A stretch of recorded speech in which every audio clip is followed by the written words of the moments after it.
Halo para pendengar dimanapun kalian berada. Saya ingin memberikan cerita yang diangkat dari kisah nyata. Langsung saja. Pada waktu itu, ada sepasang suami istri yang berpergian di kawasan perbatasan Subang Sumedang. Jadi pas masuk jalur, lampu kedap-kedip sekitar mau maghrib kurang lebih jam 6 sore. Si istri bilang ke suami, lampu kedap-kedip lama-lama diikutin polisi. Sambil ketawa kecil, agar suasana nggak terlalu tegang. Karena sudah merasakan suasana mulai gak asik. Suami cuman ketawa kecil aja, sambil menyalip mobil CR-V hitam dengan motif api di bodi belakang sama samping. Entah kenapa kami berdua tahu banget sama mobil itu.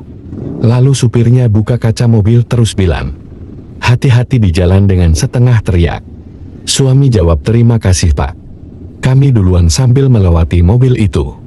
Setelah melewati mobil itu, saya bilang ke suami kok bapak-bapak yang di mobil, tadi wajahnya agak aneh ya. Suami jawab, Hus jangan sembarangan kalau ngomong. Istrinya bilang, wajah bapak itu kayak rada pucat aja.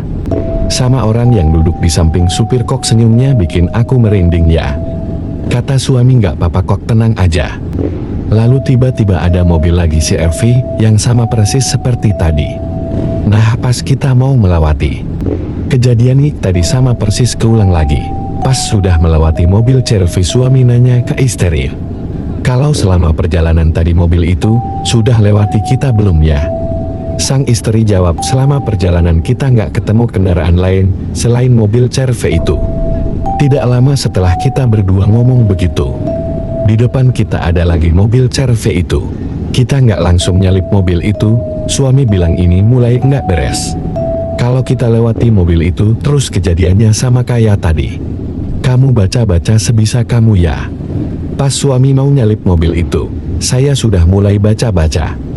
Dan pas di samping persis sopir mobil, kita berdua sama-sama melihat wajah sopir sama penumpangnya berdarah-darah sambil bilang hati-hati di jalan.